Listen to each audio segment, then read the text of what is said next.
Listen.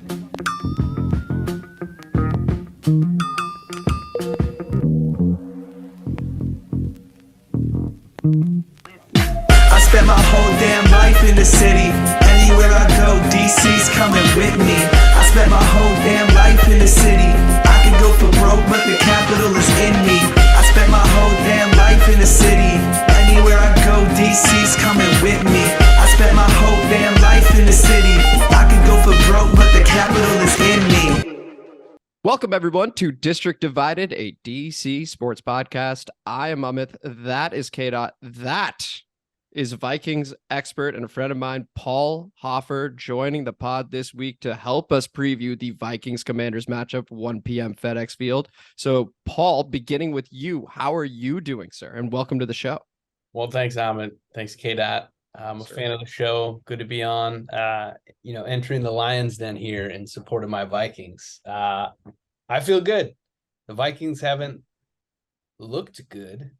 I would argue they've only played one really complete game all year, being week 1 against the Packers. And yet here we are 6-1, somehow, some way finding a way to win close games, which has not been common in the past few years. So I feel good. Cool. Love to hear that. And we're going to, of course, dive more into the Minnesota Vikings. And we're going to break down, as we always do, guys, the Commanders offense against the Vikings defense, the Vikings offense led by Kirk Cousins, his reunion here to FedExField against the Commanders defense. And we will conclude with the prediction, as we always do. That's a score, that is a winner, and that's a player of the game. K-Dot, can't be forgetting you, of course. How are you today? I'm great, man. After we did the emergency pod last night, exactly what I said was going to happen. The fun time starts. Now, who is going to be the owner of the Commanders? Jay-Z is involved now? Jay-Z and Bezos, the combo? Come on. Rockefeller reunion at RFK? Who feeling that one? Byron Allen?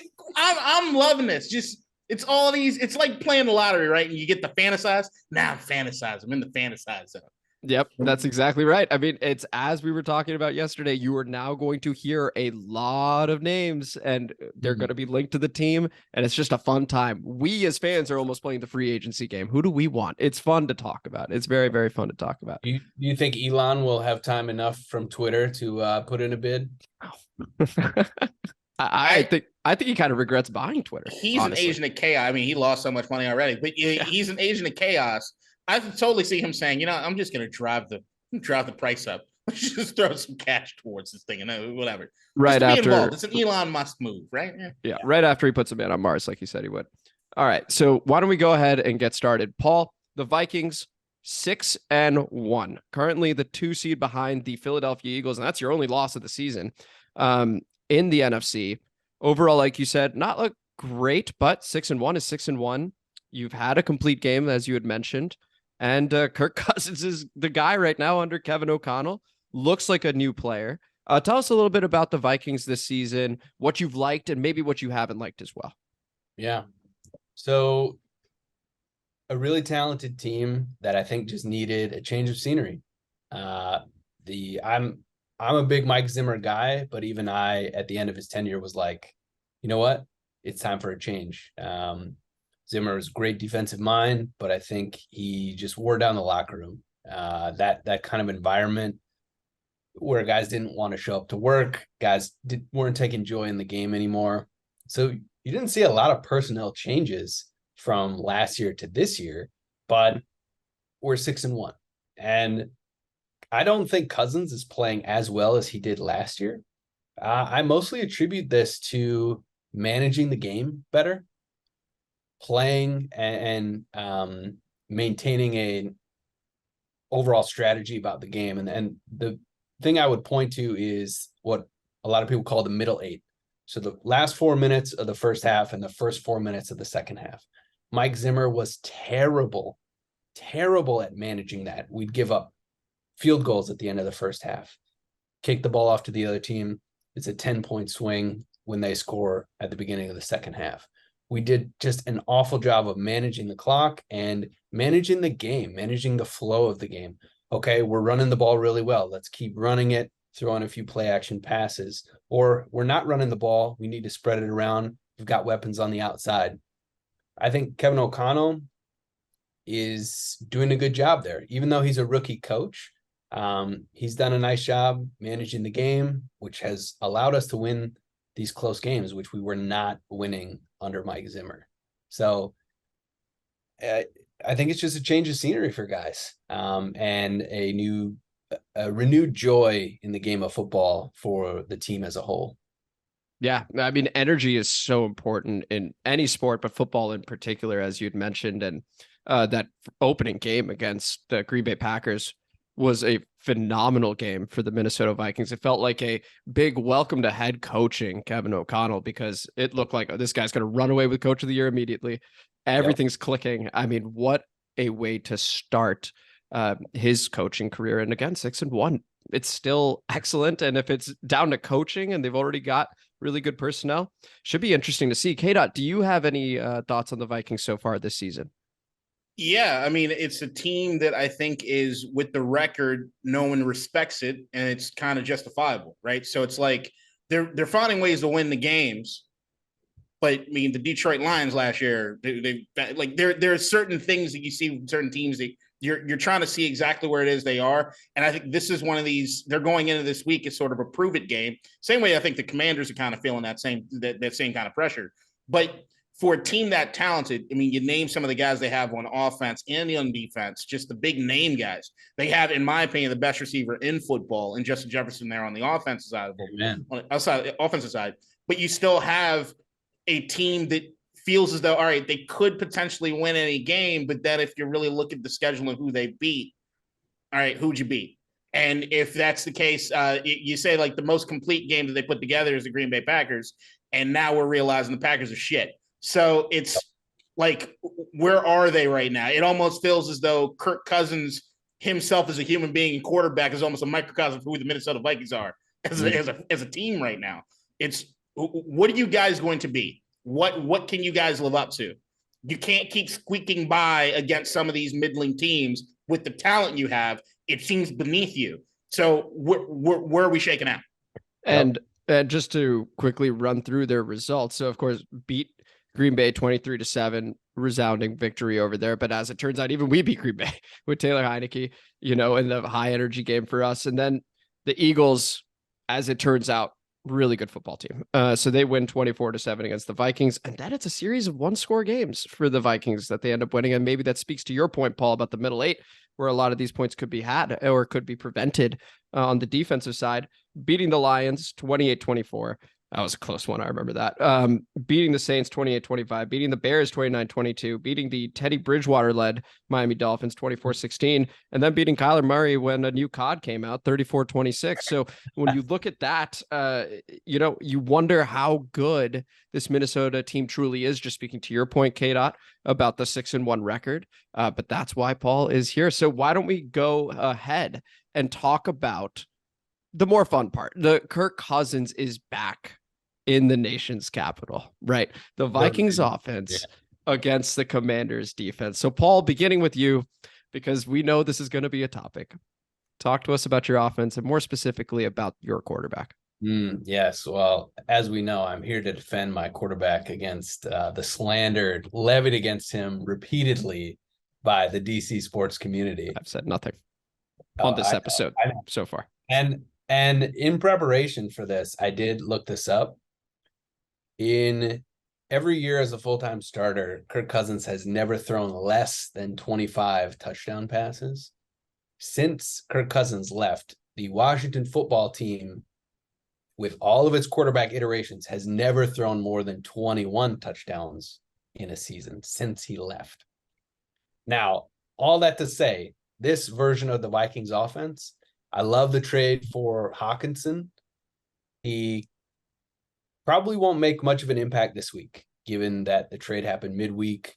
But he's a guy who can win against man coverage. Irv Smith cannot win against man coverage. He's shown that throughout his career, and he's had key drops, like the drop against Philly that would have tied the game before the end of the first half.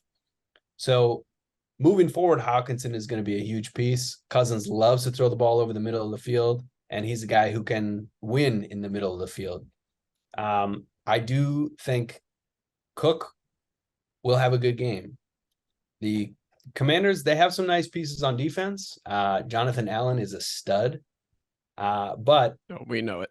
If they get Cook going on that outside zone, that's what KOC loves to do, get in a groove, establish the play action. That's where Kirk is really dangerous. I imagine Jefferson will be doubled most of the game. That's what he's seen the last few weeks. It's going to be an assumption there. He should be. So it'll come down to guys like Thielen, KJ Osborne. Can you win in one-on-one coverage? Thielen's been doing it for years. We trust in Thielen. And Minnesota's 2 tackles, Brian O'Neill, Christian Darrisaw, are playing really, really well. The interior, we have some issues. Ed Ingram at right guard is a rookie and looks very much like a rookie sometimes. But really, I think the key is, can Minnesota play from in front? If they can play from in front and protect the lead, they're a very different team, even on the road where we've historically struggled. So if the Vikings get up early, I think this is a good formula for them. But Kirk, and I have to quote my fellow Vikings superfan DJ Turner in this, because he had a really good quote describing Kirk Cousins, which is, no matter what your opinion of Kirk is before the game, afterwards he will prove you right.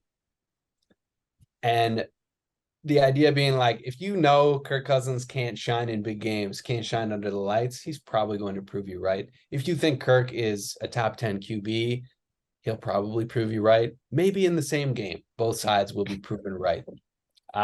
So I am nervous about Kirk in his head coming back to this place, because I think this is the first time he's played back in DC. That is correct. That's right.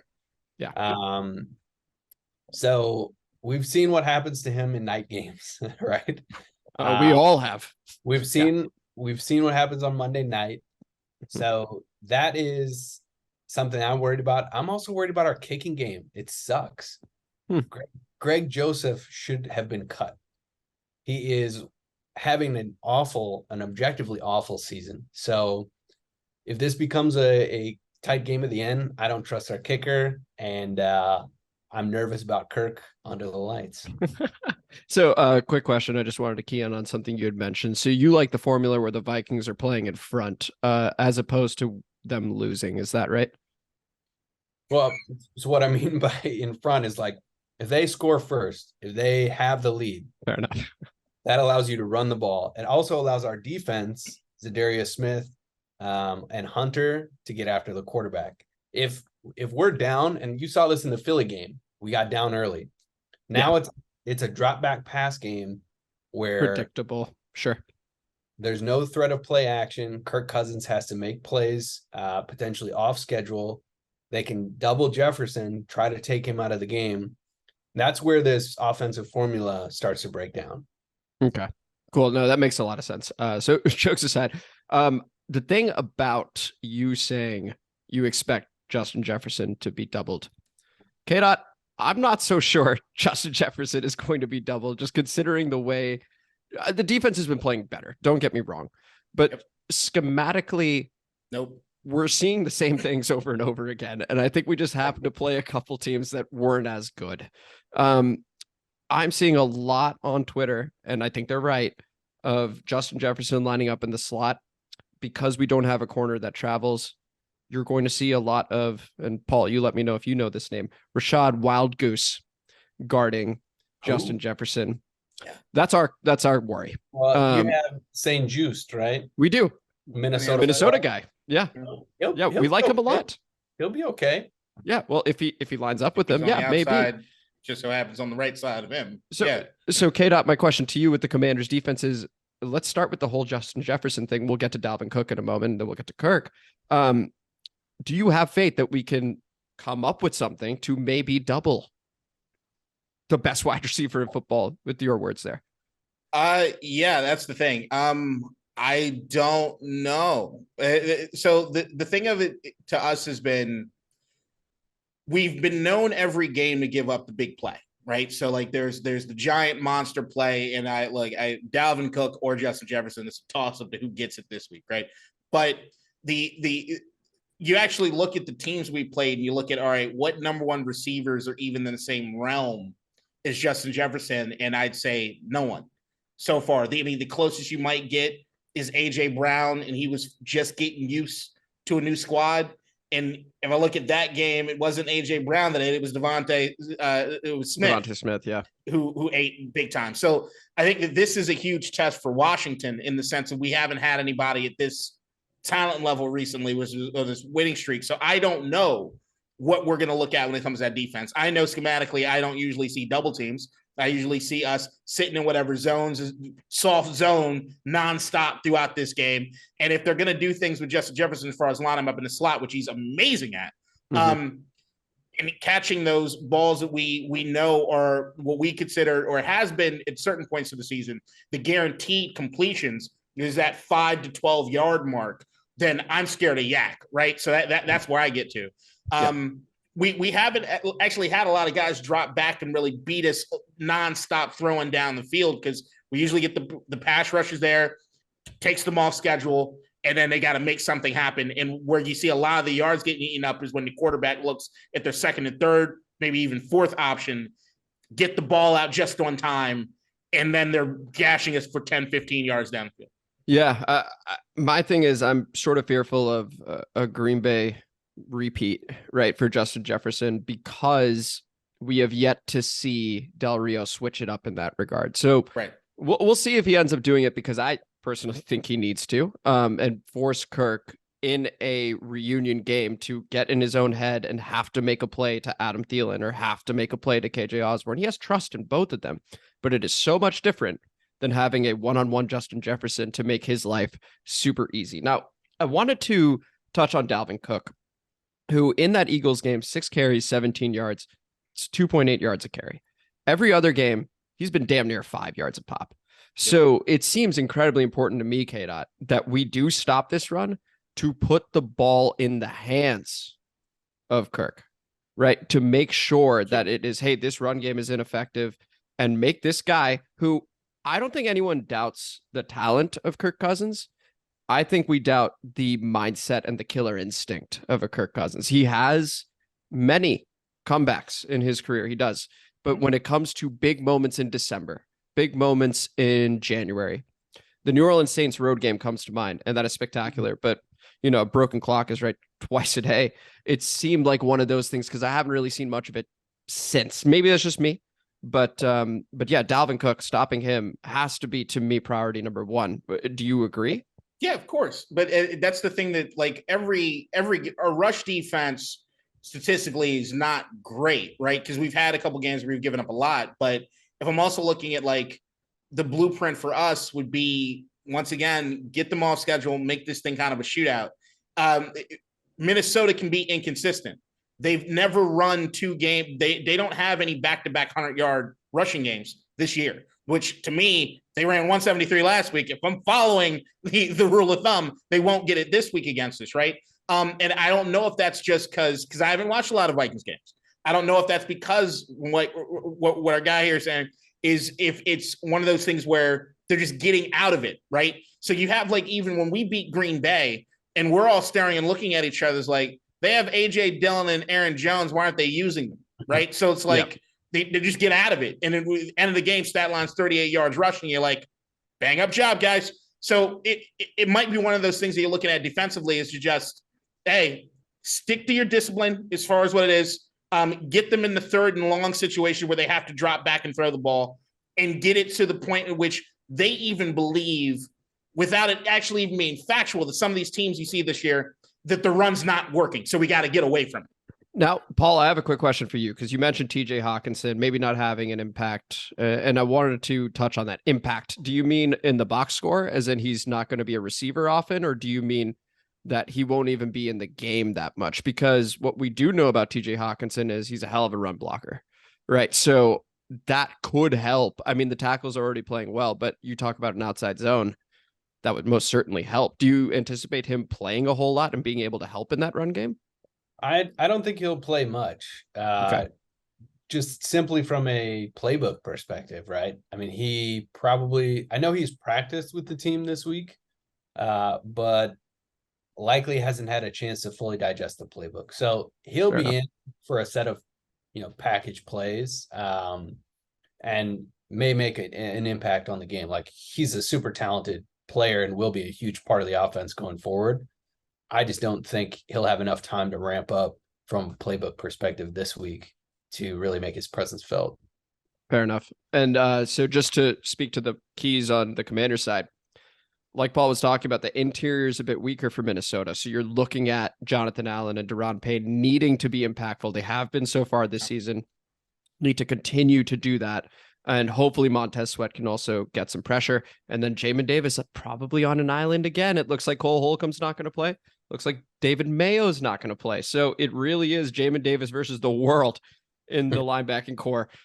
And he's been much maligned entering the season. But as the season's progressed, he's been better and better and better. And so we're just hoping that that stays the same. And God bless Cam Curl, because the moment he came back in that secondary, things have been a lot smoother. So maybe he helps with Justin Jefferson, for example. Any final thoughts, guys? Either one of you, before we move and flip the script to the Commanders' offense led by Taylor Heinicke against the Vikings defense? Paul, do you want to answer? You had a good point. The strength of Commanders defense, the most talented players on the interior defensive line, that is by far the Vikings' weakest point. And Cousins does not do well with pressure in the paint, if you will, right? right in its face. I mean, no quarterback does, but that has to be concerning. You feel like maybe you'll see a lot of bootlegs early, moving the pocket. Instead of putting the back to chip on the end, put the back to help inside. Those are some of the things you might see from KOC to help address that. Okay. Any final thoughts, K-Dot? Big thing to me is going to be turnovers on this side of it. Minnesota's given up the ball in every game but 2, and I think 3 times in the Philadelphia game. Washington's defense was struggling to get turnovers until the last 3 weeks. We've kind of turned it on. I think that's going to be something that you're looking at this defense that we've had criticism for, and they've gotten better. But it's, you got to get home on Kirk Cousins. You got to get home. The pressure is one thing, and we're great at it. Keep it like it. But we need to get home. We got to sack the quarterback. And Kirk right now, I think, is in the middle of the pack, like below 15 sacks this year. Not like Justin Fields with like 30 or 40 sacks so far this season. Shout out. Right. But it's just, are we going to be able to get these turnovers? That can be a game changer for a team offensively that always seems to be in a shootout of sorts where it's a 1-score game at the end. That can be the difference maker. You know, another thing about Kirk Cousins is that I feel like whenever I see him play, more than any other QB, he's the one that's ready to release it. And before his arm starts going forward, that ball's out. Someone's definitely punched it out. It's always Kirk. I feel like it's him more than any other QB combined. Whenever it's like, oh, Scott Hansen on Red Zone, it's like, let's go to Minnesota. There's a big play here. And it's literally Kirk holding it an extra second. And as there it goes. Every time. To me, with Kirk was that it's not that he necessarily has the turnovers back to back, right? But to me, it's after a turnover, there's a cooling off period before he gets back to feeling himself again, at least to me. And that was something that I definitely in Washington was something that was a criticism for me, especially early on, which is that he tries to dig himself out of a hole and ends up digging so much deeper when the mistakes happen. I'm so glad you said that, because you know who actually turns into prime Patrick Mahomes after a turnover is Taylor Heinicke, our starting quarterback. We can't explain it. He throws a pick 6 against Green Bay. He then throws an interception against the Indianapolis Colts. And if you look at his numbers after those interceptions, they are unbelievable. I don't know what happens to this guy, but he becomes sensational. So actually a recommendation we made, Paul, I don't know if you saw the episode on Monday, is throw that turnover early. That's going to be one of our, throw that pick early. It's one of our keys to the game, is to make sure maybe first play of the game, maybe just throw it up to Cam Dantzler. It don't matter. You're going to play lights out. Treat it like a punt. Just Cam first of the series. Just launch it. Just launch it. Yeah. Dantzler won't catch it. He won't catch the ball. Oh, man. Okay, maybe we throw it to Patrick Peterson. Just give him one early. Let the Vikings roll a little bit, and then all of a sudden we can go. And I will say, Kirk has been so much better with his pocket presence this year, and since he first came to Minnesota. He's improved on that. And you saw last week, he had like a 20-yard touchdown run. It was a nice run. I didn't know he had wheels. Man, he unhitched the piano and just really got moved. But he's gotten a lot better. He did lose a fumble last week. There it is. Reminiscent of the Kirk Cousins of old. But to your point, if he starts well, if we score on our first drive, which we have been almost every game this year, he's a very different player. He's in a rhythm. He's ahead. He's feeling good. He's confident. And that's what we need. That's what we need from Cousins. And I think KOC knows that, which is why our opening drives every game have just been, just beautiful. So those opening 15 are fantastic. All right. So yeah, let's go ahead and talk about Taylor Heinicke, this Commanders offense, and the Vikings defense. Okay, let's start with you this time. Let's talk about the Commanders offense, what it's looked like under Taylor Heinicke and what your expectations are for this game. And then Paul will have you counter with what the Vikings defense does well, doesn't do well, etc. So K-Dot, floor is yours first. Yeah, glaring things to me are Vikings are looking at PFF.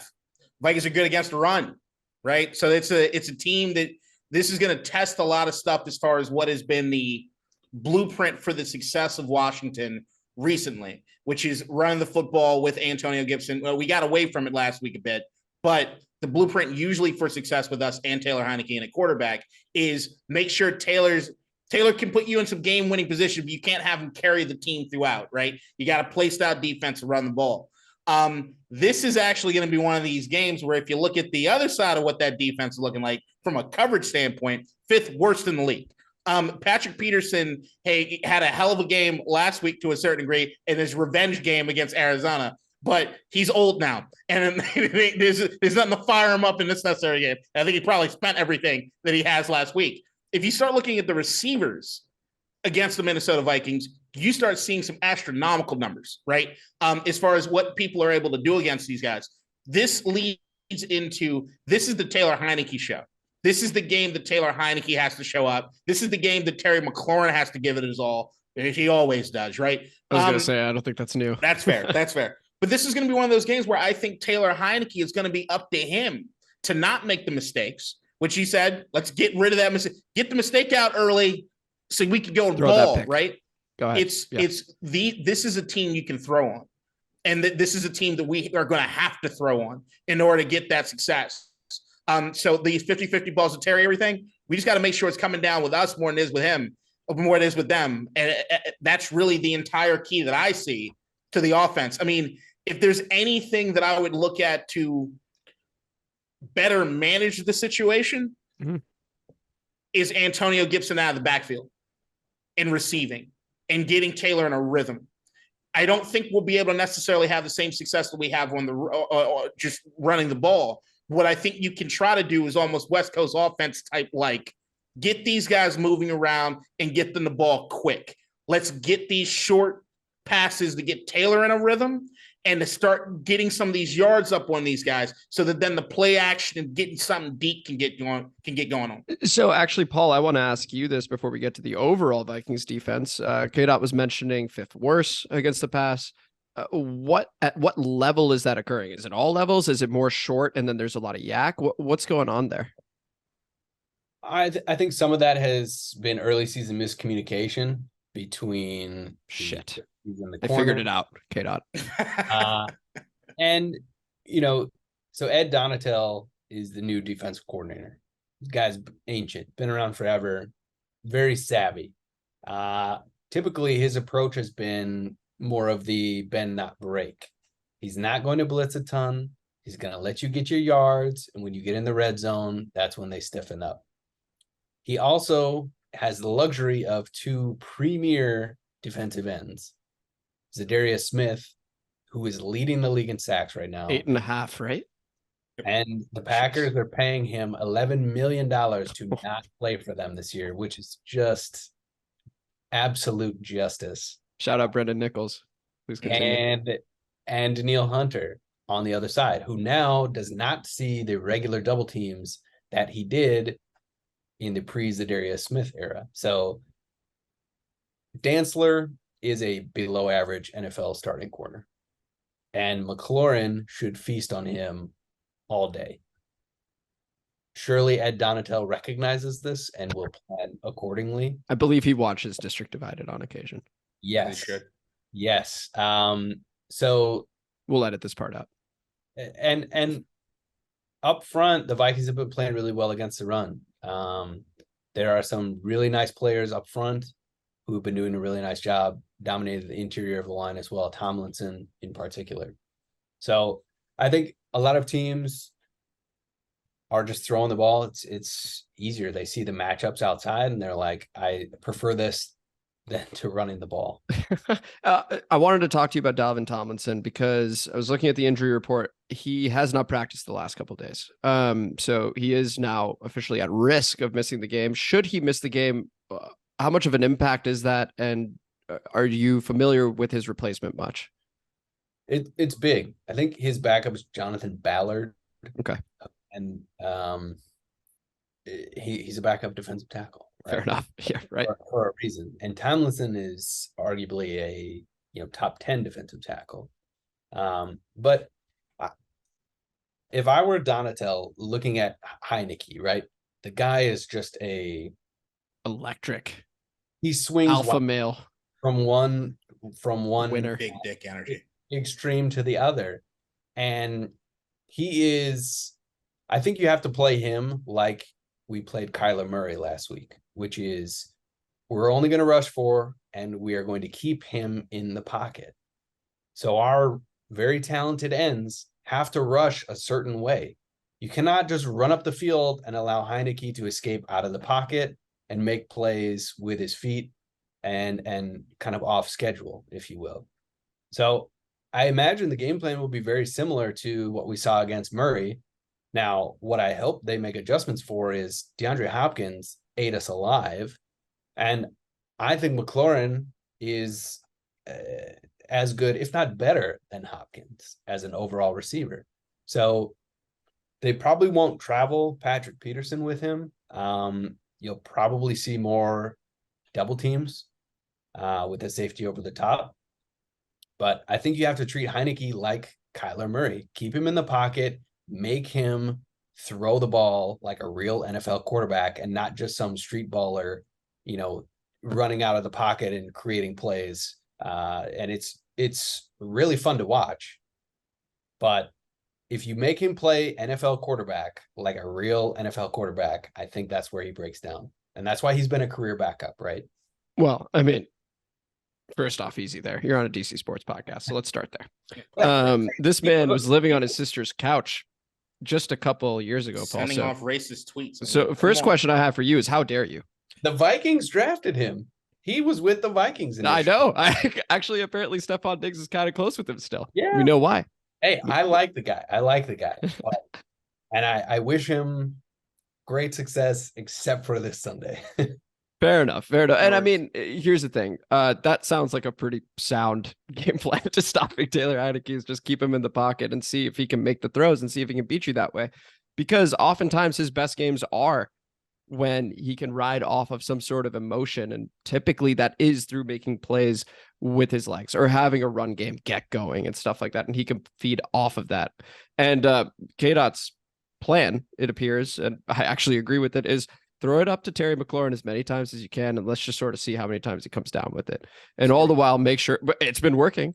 So might as well continue, especially if Cam Dantzler is going to be on him. Go ahead, I'd also say that, look, one of the criticisms I had for the Washington offense was that they weren't necessarily tailoring the offense to Taylor. See what you did there. Yeah. I did. It was by accident until halfway through. You figured it out at the end. Yeah. This Indianapolis game was the first time I actually saw them move in the pocket with him. And they had him kind of bootleg and stuff. And guess what? Probably his worst game. So, I was going to say we had 7 points until 5 minutes left. So at the end of the day, I mean, shit, they were asking him to basically be a pocket quarterback the first game. And it's like, Green Bay, Minnesota, Green Bay. I think that there's a recipe for success. It's just Taylor, we know, doesn't hold on the football too long. It's just getting rid of the rock, trusting your checkdowns, and he's good at that. And I think there's going to be the opportunities there if he just sticks to what he knows, right? Stick to what you know, You don't have to play hero ball this game the entire way through. It's not going to be up there. And trust me, because of the way that the games have ended for Minnesota and the way the games have ended for us, you will have your opportunities in the last 5 minutes of the fourth quarter, sir. So stick to the game plan. And as long as he does that, look, man, it's about to be a shootout. Yeah, hey, it could be a lot of fun because Heinicke's been stunningly good in the final five. We just saw it last week.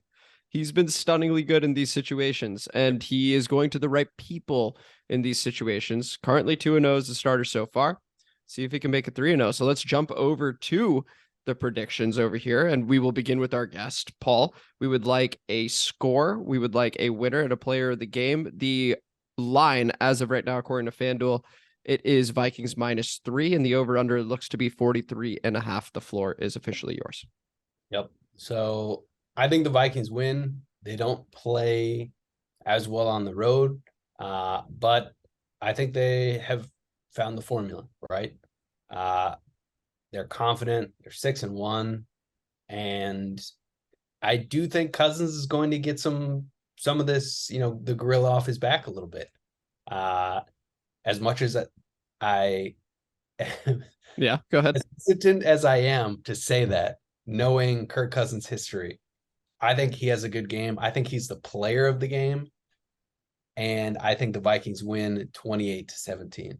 28-17. Okay, that's a smooth cover. All right, K-Dot, who, by the way, before he starts, let it be known, he said Commanders 17, Colts 16 last week. Got it exactly right. So wow.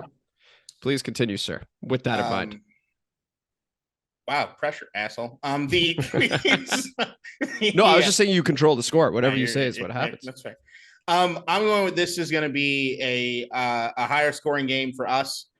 Just because I do think we're going to be able to throw the ball on these guys. The same way I think they're going to be able to throw the ball on us. So to me, this is a game that's going to come down to the wire. Give me 28-27, some stupid, some crazy 28-27. Give me the Commanders. And look, it's a toss-up to me. The only reason I'm going with, and it could go either way. It could absolutely go either way. I think we're looking at last play of the game sort of stuff, getting right into field goal range sort of stuff. And I trust Taylor Heinicke in those moments more than I've ever trusted Kirk Cousins. And that's the only reason I'm going with it. And I've been riding this I can't stand Kirk Cousins train far too long to pick the Vikings in this spot. I'm going Commanders 23, Vikings 20, just under the under by half a point. Player of the game, Rashad Wild Goose, the man who's going to be isolated with Justin Jefferson. Just watch. John Allen's going to hit Kirk once. That ball's going to pop up a little bit, and Wild Goose is just going to be there to receive it perfectly.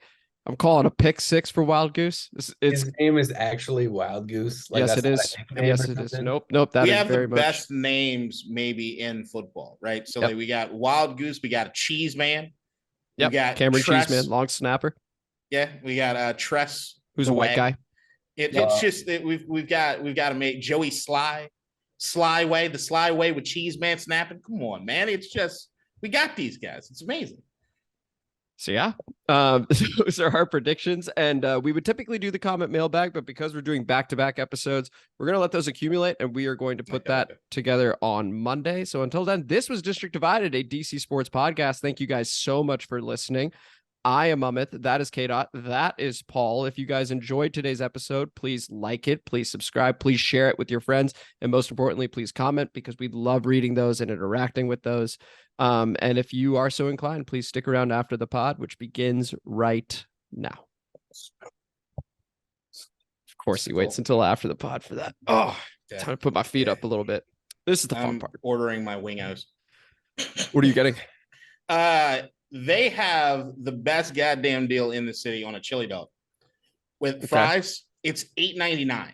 The hot dog is giant, and you get an entire thing of their seasoned fries. Can you fucking amazing on the screen? Just how big? Hang on, but I'm sorry. I was gonna say. Paul, welcome to After the Pod, man. Thanks, man. It's good to be here. I've just been waiting for you to ask me to come on District Divided. Hey, it's finally here. And hey, listen, we're going to get to live out these predictions live at whatever field it's called now, FedExField. FedEx, that's right. You're going.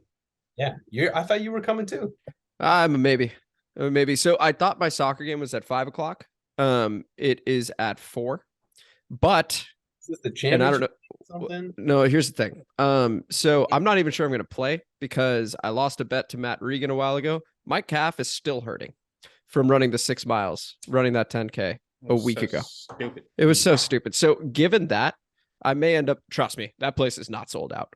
I could definitely pick up a ticket and see you guys over there. So I just may be there to chance sell the team and all that good stuff. It's been a while since I've been to FedEx. And another thing we didn't talk about is this might be kind of a home game for the Vikings. Because you know what? Go ahead. Talk to me about that. So, I mean, with everything that's going on with Snyder, home attendance has been down. I've been to a game a few years ago. They played the 49ers, which should have been a big draw. That stadium was very, very empty. I'm going with the Nova Vikes fan club, and we are all meeting at this Arlington bar that we usually watch games at. There are 4 busloads of Vikings fans leaving together from that bar to go to the game, and wow, we're gonna be there in force, man. So Kirk Cousins might feel like, oh man, this is a home game. I feel good. And he's gonna see that one Indian dude with a Redskins 11 jersey on. Get confused and throw the ball to the wrong damn team. Yeah. Have any of y'all been to a game in Baltimore, the M&T Bank? Yes, Several. Oh, that is great experience. Last year, I went for the worst damn game ever. It was them in. Were you there for the Cleveland game? That Sunday night game? That was a horrible game, but the atmosphere was incredible. Atmosphere was great. They gave us all these armbands that lit up, and then they had the 3-dimensional Raven come in, and then the best pregame thing in all of football is they do the Omar from The Wire whistle, and it goes black, and it was just goosebumps, chills. It was incredible.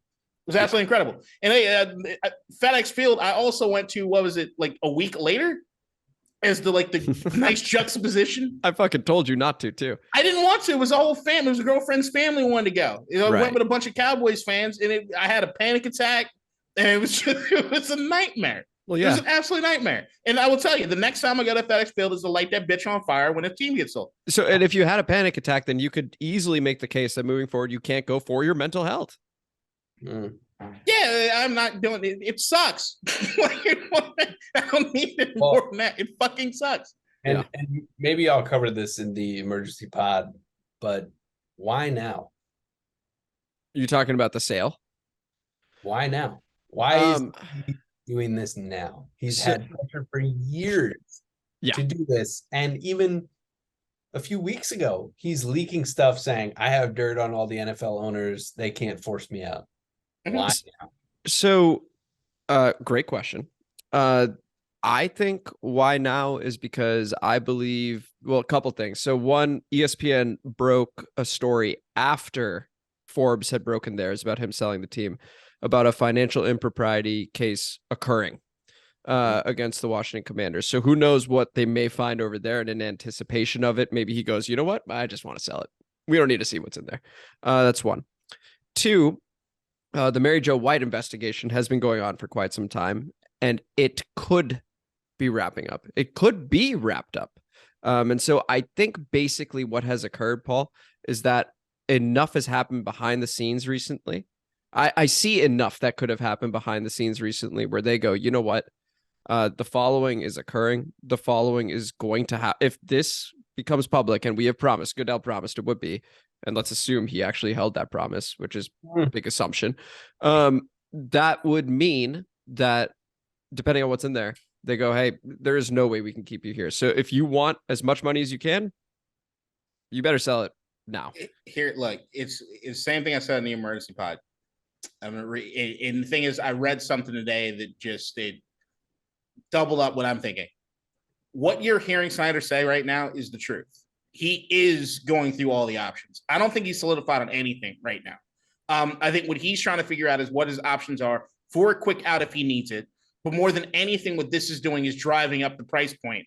And the thing is that, like, more than anything, even if he could drive with the price point right now, there starts being a bidding war. Maybe you do have some dumb schmuck that says, hey, I'll be a minority owner if I can just get a little piece of this pie. RG3 on freaking Twitter. You see that? Yeah, and he wanted to get 10 fans to come in with him.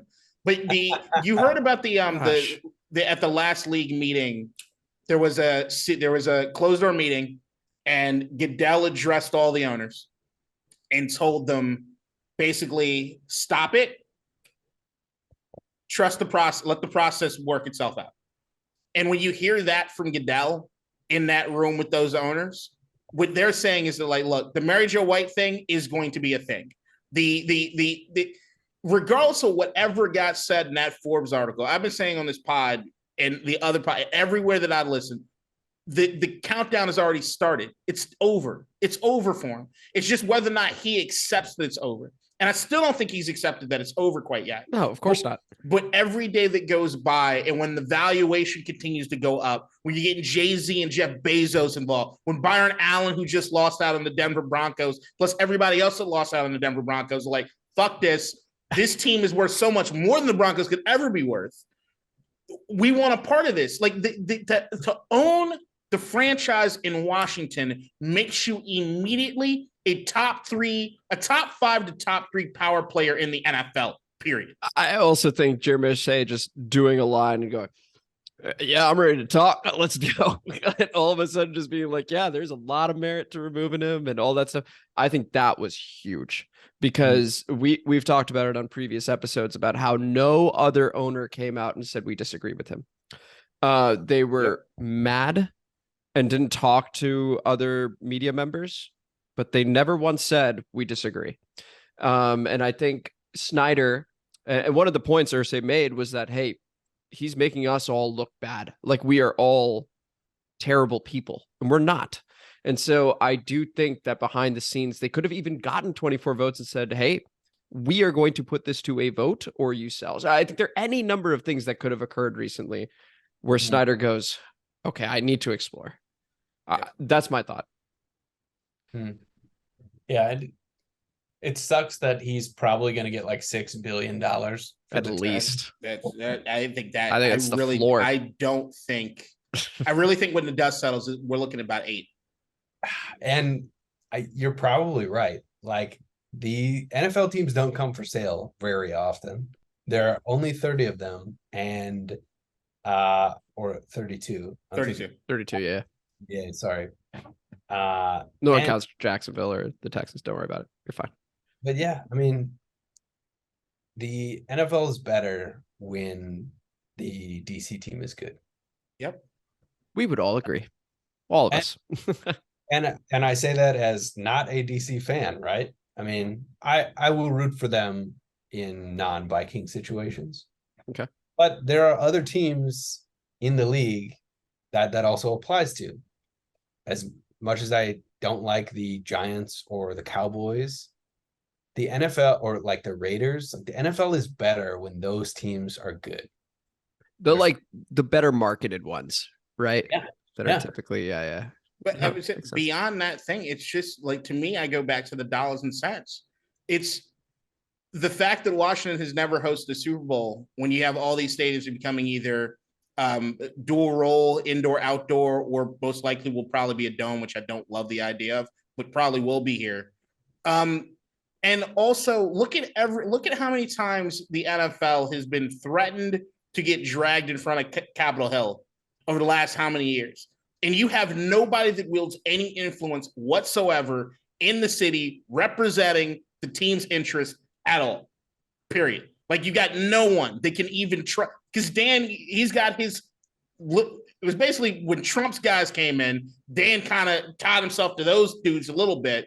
But they didn't but those dudes stayed to themselves. They're not around DC. They don't have – the fact that you could have a guy as rich as he is that has Maryland, DC, and Virginia, regardless of whether it's red or blue, all three say we want nothing to fucking do with you.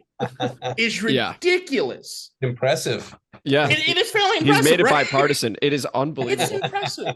He's then- found a way to unite the people. But that's the Damn value- Snyder, that's the the one value- thing to unite the divide between red and blue. The one the world doesn't want, but the world needs. Which is what I also think might play into some of this stuff where, regardless of the valuation, I can also see Dan being petty.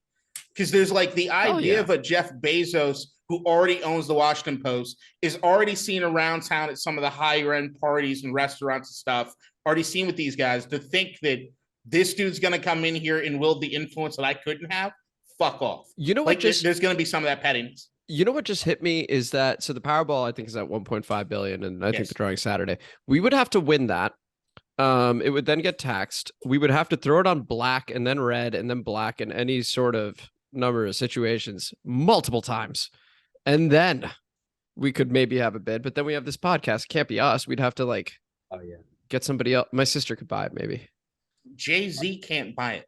Like, I know, like that's the thing. Like, he can't isn't buy that it wild? on Like everyone's talking about the Powerball right now, and it's like, There's- actually, you'd have to win that about 5 times to maybe have a the chance. idea is that it's great that Forbes broke the story. I mean, Forbes got the press release from Dan Snyder and released it. Their paywall is terrible, by the way. I was able to read the article by It's just Forbes. clicking on it 3 times. Yeah, same because way. it takes 15 seconds went for it back. to actually block. Yeah, it was so. So I was like, I stupid. could read 2-3 paragraphs at a time and then just like be But the like, thing- okay, I'll just go right back to the page. The Forbes richest list, the Forbes billionaires list, is literally a list of people that are able to get to be in the conversation for the Commanders, and it ain't that deep on the list. So it's like you're literally looking at like the top 50 on that list and saying those are your contenders. Like, Who it's are the- nuts. Who are the billionaires or the owners that we would go, oh fuck, Dan, don't sell to him. Like we Elon. would rather have you. Elon, no, Yeah. Elon. It's Elon. Is it just Elon? Like No, when Elon- the Elon Kanye Donald West Trump, bid comes a in, billionaire. I don't think he has the money, dude. when the Elon Kanye West bid comes in, Oh. and Trump is all over the media talking about how it'd be a great thing for the city to have these guys come in. That's when people start looking around and being like, "Are we sure the grass is greener?" Please no, anyone but him. We build a statue of Dan. Stay. Don't sell. Nah, it's never gonna get there. Fuck it. Bring Elon, bring Bezos, throw penis rockets all over the city. I don't care. It's do whatever. Snyder has been evil. Like he's been evil for this town and what he's done. And we were talking about like the best day in Washington sport or Commanders sports history for us growing up, right? And I still go back to 2003, the return of Joe Gibbs. And the reason it sticks out to me so much is that you saw an entire class of people that were older generations that got so excited that have nothing but apathy now. Like you look at the sweet spot as far as the guys that are really the fans here, like the dudes that are usually doing the most are the ones that are in their 40s and have the disposable income to be able to go to the games and shit. There's not the older generation. The older generation that used to go to the games where you look in the old videos and guys in their top hats and fucking jackets. We're 60, 70 years old, but this is our team, right? Ain't none of that. My dad used to be a fucking food runner at RFK every NFL season. My brother was a Washington season ticket holder for over 15 years. They don't watch the games. They just don't watch the games. Snyder has done that much. There's like, why the fuck are we? Why no? Yeah. There's a racial dynamic. There's a just moral dynamic. There's all kinds of things that lead you to be like, why am I doing this? Then you want to go to the games? I'm not going to Landover. I fucking hate going to Landover to watch the shit. Just switching gears because Paul, I mean, this is your first time on the pod. You wanted to talk about Anthony Edwards, I think. What was going on there? Oh, I mean, I'd like to use this public opportunity to profess my undying love for Anthony Edwards more than anything else. He and Justin Jefferson are the reincarnation of Kevin Garnett and Randy Moss for Minnesota sports. I like Remember that. that? And the same way? The slam. I hope not. I'm gonna say that. But you remember that Slam magazine cover with KG and Randy Yes. Moss? They switched Pretty gears. iconic. Yeah. Oh, I mean, we saw, the redux of that. And Edwards, it's been a tough start to the season for the Wolves, and him in particular. I think he showed up kind of fat, to be honest. Like, Whoa. they listed Whoa. they listed his weight at 239. He's like 6'4", 6'5", 239. Towns is like 7 feet, 231. Now, I realized that was the case. Towns got sick before the beginning of the season, so he lost a lot of weight. But I think Edwards showed up fat. And I love him. I love him like more than any other Timberwolves player since Ricky Rubio. But he's got to grow up, man. He's 21 years old. He's still young. He's still got time. He's going to get it. But it's been a tough start of the season. What do you think Anthony Edwards has been eating this offseason? Well, I don't know if you saw this maybe last week. Freaking Cat in his post-game interview talked about how Ant was always eating Popeyes. Okay, so he's not eating all the like Juicy Lucy's and stuff like that. It's Popeyes. But Towns said that in response to a reporter question, which was very much like, come on, man. Like, why are you throwing him under the bus like that? Why are you talking about him eating Popeyes like that? And it's completely understandable. And so before we got on, we were talking about how Kirk Cousins is or Russell Wilson is the black Kirk Cousins, right? Yes. It's my whole thesis. I think Karl Anthony Towns is the Russell Wilson of the NBA. I would like you to elaborate. I'm seeing it, but I want, here we go. Here's a guy, highly decorated, got a lot of media love early in his career, most of which was deserved, but has tried to assert leadership in a way that is clearly phony, and guys see through. The locker room sees through it, right? When Russell Wilson is out there, Broncos country, let's ride, everyone's like, ugh, whatever. Towns is a similar way. We got to get back. We got to play defense. We got to treat our bodies right. Jimmy Butler. I hate Jimmy Butler. I hate him. My favorite player in the NBA. Of course he is. He was right. He had one season of so Towns. right. He had one season of Towns, and he looked at this and said, I'm burning this place. The Minnesota practice session of Jimmy Butler picking up the ball boy That is iconic. and two cheerleaders to beat the starters is one of the greatest stories in the history of the league. But it was accurate. Cat is soft. And look, he has also experienced a lot of his personal life over the last few years that have made me, I feel, horrendous for him. But the Butler stuff happened before all that. No, it absolutely. But that's the thing is, like, you can't be the size that you are playing the way you do. You're soft. Like, there's no reason to be that guy. And yeah, completely hear your point about what happened in his personal life. That's obviously nothing I'm saying here is referring to this person, but It's after the pod. We all know. You're fine. He's not a winning player, right? He's not a winning player. And we saw it in the playoffs where he looked like a chicken with his head cut off, got like 4 offensive fouls a game. And the way the Grizzlies played him has carried over into this year. Teams looked at that and said, this is the formula for stopping Karl Anthony Towns. You put a smaller guy on him who's really physical. You double team him in the post. He will turn the ball over, and you crowd him when he has the ball so that he drives and commits a dumb offensive foul. Do you ever get pissed off with the Grizzlies for doing that? Just showing the whole league how to do it. No, I mean, no choice, right? I do think the Grizzlies are overrated, Those but pricks. Like Dylan Brooks is objectively a dirty player and has the ugliest jumper in the NBA. But Ja Morant, how can you not like Ja Morant? You gotta love Ja. Everyone loves Ja. Yeah. And like they showed the blueprint to beat Towns.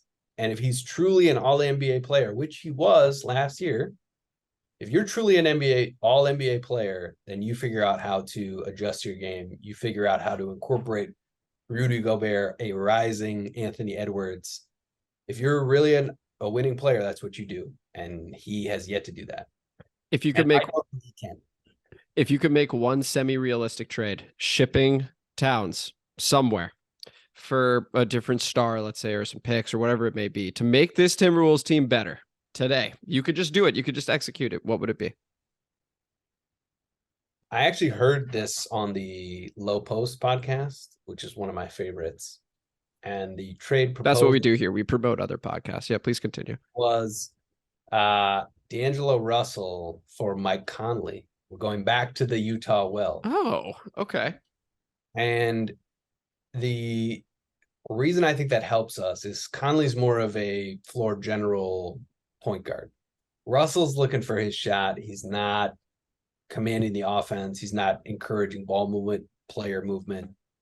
Conley's a little bit more that way. He's older, he's smaller, and we'd have to pay him extra years. But that's why Utah would do it, right? Russell's an expiring contract. Take Conley's contract. We'll let Russell walk at the end of the year. Maybe Minnesota throws in another pick, even though I'm not sure we have any more. I don't think you do. But I like that. I just don't think under any circumstances you guys get rid of Cat. It's just hoping it works out that it does. Right. Right. Yeah. And yeah, I think you're right. And Anthony Edwards is the heart of that team, and they need to realize it.